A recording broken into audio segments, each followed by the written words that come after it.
महादेव की जय। शिव महापुराण कथा। शिव महापुराण कथा इस प्रकार है। आज ज्योतिर्लिंग के कथा सुनाएंगे, जो 12 ज्योतिर्लिंग की कथा है। और एक एक कथा में कई जन्म के पाप कट जाता है। पहला सोमनाथ ज्योतिर्लिंग, जो पाप नाशक है, रोग कष्ट दूर करते हैं। ये कथा सुनकर ये बहुत ही अलग ही कथा है। इस प्रकार कथा है कि राजा दक्ष की 27 कन्या थी। राजा दक्ष की 27 कन्या थी। वो 27 कन्या का शादी चंद्रमा से कर देते हैं। चंद्रमा से करते हैं तो जो एक चंद्रमा थे वो एक ही कन्या से ज्यादा प्रेम करते थे, जिसका नाम था रोहिणी। रोहिणी से बहुत प्रेम करते थे और 26 कन्या से नहीं, 26 पत्नियां से नहीं करते थे। बहुत दिन बीत गया। 26 जो कन्याएं थी, औरतें थी, वो रोते रोते पहुंची। कहाँ पहुंची? अपने पिता के घर में। जहाँ कन्या दुखी होती है तो 3 कुल में रहती है, या नैहर जाएगी मैके, या ननिहाल जाएगी, या ससुराल रहेगी। यही बेटी के 3 कुल होता है, जहाँ जाकर अपना दुख सुख बताते हैं।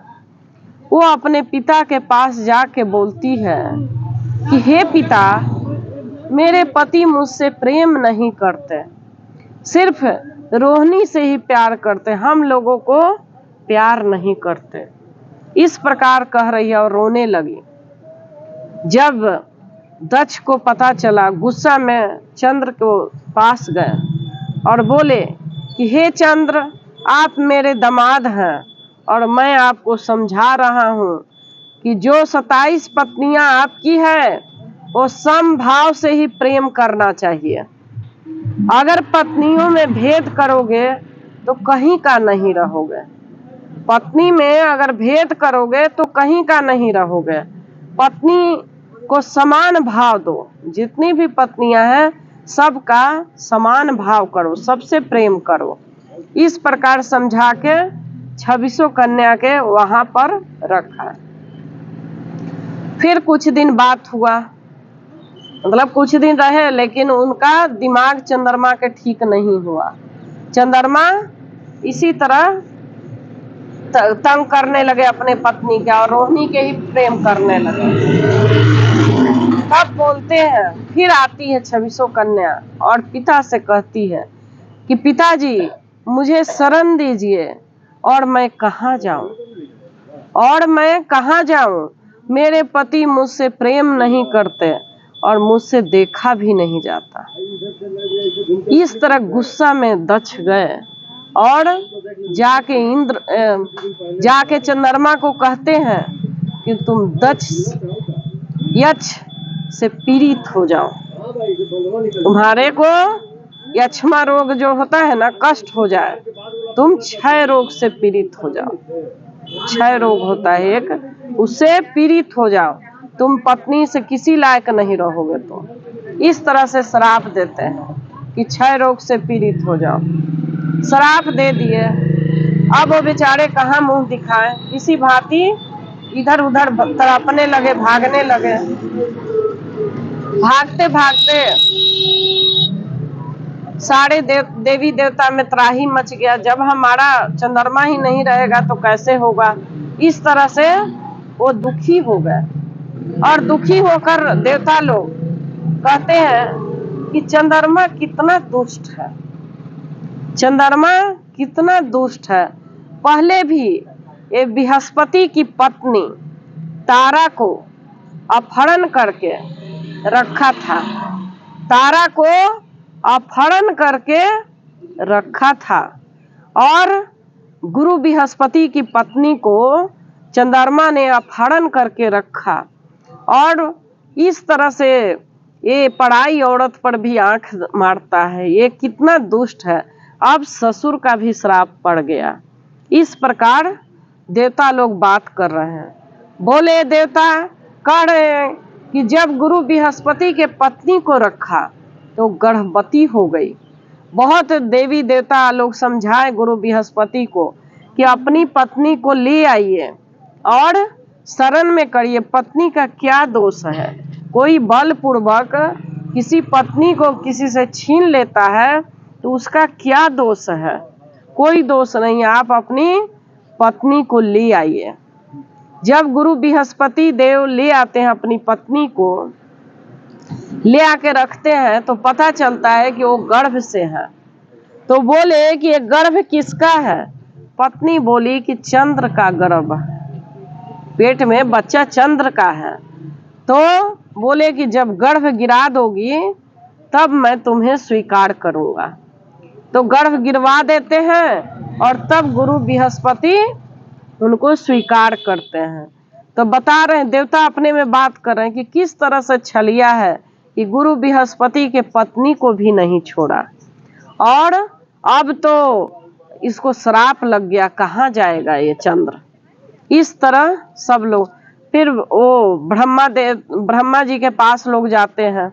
ब्रह्मा जी के पास जाके कहते हैं ब्रह्मा जी के पास जाके कि अब चंद्र का क्या होगा, अब चंद्र का क्या होगा। इस तरह ब्रह्मा जी कहते हैं कि आप महामृत्युंजय मंत्र से आप जहाँ सोमनाथ जो मतलब ये कहाँ पड़ेगा वहां पे जाके प्रार्थना, सागर है वहां कि जाके लिंग बना के, पार्थिव लिंग बना के उनकी पूजा करिए। ये गुजरात में है, गुजरात में वही जगह बताएं कि वहां जाके और तपस्या करिए। शिवलिंग मतलब मट्टी का जो बनता है ना वही बना के और तथा विधि से जो भी है पूजा करिए, हवन करिए और रोज पूजा करिए। 6 मास बीत गया, 6 महीना 10 करोड़ महामृत्युंजय मंत्र जपे, 10 करोड़ महामृत्युंजय मंत्र जपे एक दिन, और रोज लिंग बना के पूजा करते थे डेली, पार्थिव लिंग। तो जब 10,000 करोड़ महामृत्युंजय हो गया तो भगवान प्रकट हो गए, भोलेनाथ प्रकट हो गए। तो कहते हैं कि क्या चाहिए तुमको? तो बोले कि हे प्रभु ये रोग के निवारण कर दीजिए, ये रोग का निवारण कर दीजिए। तो भगवान बोलते हैं कि अब तो ये पूर्ण शरीर तुमको नहीं मिलेगा, क्योंकि तुमने 26 पत्नियां के साथ अन्याय किया है, वो तुमको भोगना ही पड़ेगा। कभी कभी कोई कर्म इतना पाप होता है जिसका कोई निवारण नहीं है। कहते ना किसी इतना ज्यादा पाप होता है उसका निवारण नहीं होता। तो इसी तरह तुमको मैं आशीर्वाद दे रहा हूँ कि 15 दिन तुम घटते जाओगे, एक दिन पूरा दिन दिखाई नहीं दोगे, 15वें दिन दिखाई नहीं दोगे, घट के छोटा मतलब बिल्कुल खत्म हो जाओगे। अब फिर दूसरे पहर जब इंजोरिया आता है, अंधरा में क्या होगा, खत्म होते जाएंगे तो अमावस आएगा, फिर अमावस से बढ़ते जाओगे, मतलब 15 दिन घटोगे, अब 15 दिन धीरे धीरे बढ़ोगे और एक दिन तुम पूर्ण रूप से अपना शरीर प्राप्त करोगे। एक दिन पूर्ण रूप से अपना शरीर प्राप्त करोगे, वही पूर्णिमा दिन होगा। और इस तरह से सारे देवी देवता फूल बरसाने लगे। भोलेनाथ और माता जी आके खड़े हो गए। भगवान कहते हैं कि इसी तरह से आप यहीं निवास करिए, जितने क्षय के रोगी आए, जिनको कुष्ठ है वो लोग आए, और आप ही के दर्शन से लोग ठीक हो जाए। और आज से सोमनाथ ज्योतिर्लिंग के रूप में यहाँ अवस्थित रहिए, यहाँ स्थित रहिए आप, और लोगों का भला करिए। तो उसी समय पहला सोमनाथ ज्योतिर्लिंग स्थापित हुआ पृथ्वी पे, और जो भी जाता है, गुजरात में स्थित है, और जो भी जाता है सबके रोग कष्ट वहां जाने से दूर होता है। अब ऐसे नहीं कि जाए और जाके तीर्थ करके आ गए, कष्ट नहीं दूर हुआ। बहुत लोग कहता है कि हम गए तो हमारा कष्ट दूर नहीं हुआ। कहीं भी जाते हैं, कहीं भी तीर्थ में जाते हैं, तीर्थ यात्रा में जाते हैं, तो भाव से जाइए, भाव से जाइए। अगर हम भाव से जाएंगे तो घर में भी हमें मिल जाएगा। अगर भाव से वहां जाते हैं तो एक बार में ही प्राप्त हो जाते हैं। भाव से जाइएगा तो एक बार में ही आपको अनुभव हो जाएगा कि कष्ट दूर हो जाते, लेकिन भाव होना चाहिए।